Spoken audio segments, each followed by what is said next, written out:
Welcome to my YouTube channel ఎగ్నా educational zone.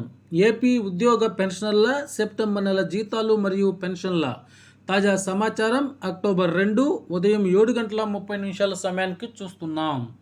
చూసే ముందుగా ఫ్రెండ్స్ ఎవరైనా ఇంకా మన ఛానల్ని సబ్స్క్రైబ్ చేసుకోకపోతే వెంటనే సబ్స్క్రైబ్ చేసుకోండి. అదేవిధంగా వీడియో మీకు నచ్చట్లేదు ఒక లైక్ చేసి ఛానల్ని సపోర్ట్ చేస్తారని ఆశిస్తూ ఇక వివరాల్లోకి వచ్చినట్లయితే ఏపీ ఉద్యోగులకు సంబంధించి నిన్న 1వ తారీఖున ఉదయం వరకు చాలా బిల్లులు కూడా వెయిటింగ్ ఫర్ ఫండ్ క్లియరెన్స్లోనే ఉన్నాయి. నిన్న మధ్యాహ్నం నుంచి ఆ బిల్లుకైతే అనగా 10 గంటల తర్వాత ఆ బిల్లుకి బ్యాచ్ నెంబర్లు అలాట్మెంట్ అయ్యి వారికి కొంతమందికి జీతాలు అయితే జమ అయ్యాయి. ముఖ్యంగా ఒక 10 to 15% ఉద్యోగులకి జీతాలు జమ కావటం జరిగింది.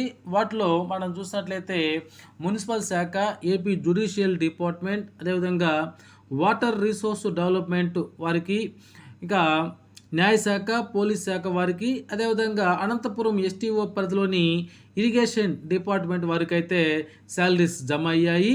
అయితే కొంతమందికి పేమెంట్ పెండింగ్ స్టేటస్ సక్సెస్ అని చూపించి కానీ జీతం అయితే జమ కాలేదు. ఈ విధంగా జమ కాకపోవడానికి కారణం ఏంటంటే ఎస్బీఐ సర్వర్లు డౌన్ కావటం వల్ల దేశవ్యాప్తంగా లక్షలాది మంది కస్టమర్లు ఇబ్బందులు పడుతున్నారు. కంపెనీలు, ఉద్యోగులైతే మొదటి తారీఖున జీతాలు వేయలేకపోతున్నాయి. ఈ విధంగా సర్వర్ల సమస్య వలన అయితే ఈ పేమెంట్ ఫెయిల్ అయినా కూడా, డబ్బులు కట్ అయినా కూడా పేమెంట్స్ అనేటువంటివి ఫెయిల్ అవుతూ ఉన్నాయి. కాబట్టి ఈ విధంగా మనకి సర్వర్ల సమస్యలు ముఖ్యంగా 10 గంటల తర్వాత నుంచి అయితే ఈ సమస్యలు తలెత్తాయి. ఆలోపు అయితే 10 గంటల లోపు జీతాలు పడ్డ వారికి అయితే పేమెంట్ సక్సెస్ అని వారి అకౌంట్లో జీతాలు అయితే జమ కావడం జరిగింది.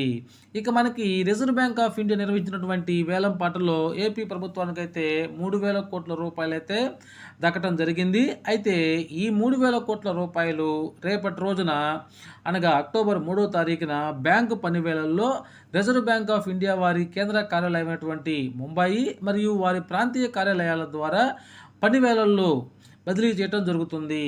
కాబట్టి ఎక్కువ మందికి ఉద్యోగులకి జీతాలు కానీ, పెన్షన్లు కానీ 3వ తేదీ మధ్యాహ్నం నుంచి అయితే పూర్తి స్థాయిలో జమ అవుతాయని చెప్పవచ్చు.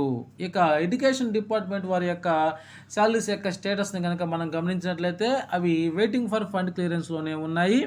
అదేవిధంగా పెన్షన్లకు సంబంధించినటువంటి పేమెంట్ పెండింగ్ స్టేటస్ కూడా వెయిటింగ్ ఫర్ ఫండ్ క్లియరెన్స్ అనగా గ్రీన్ ఛానల్ దశలోనే ఉంది. వీటిలో అయితే కదలిక రావాల్సి ఉన్నది.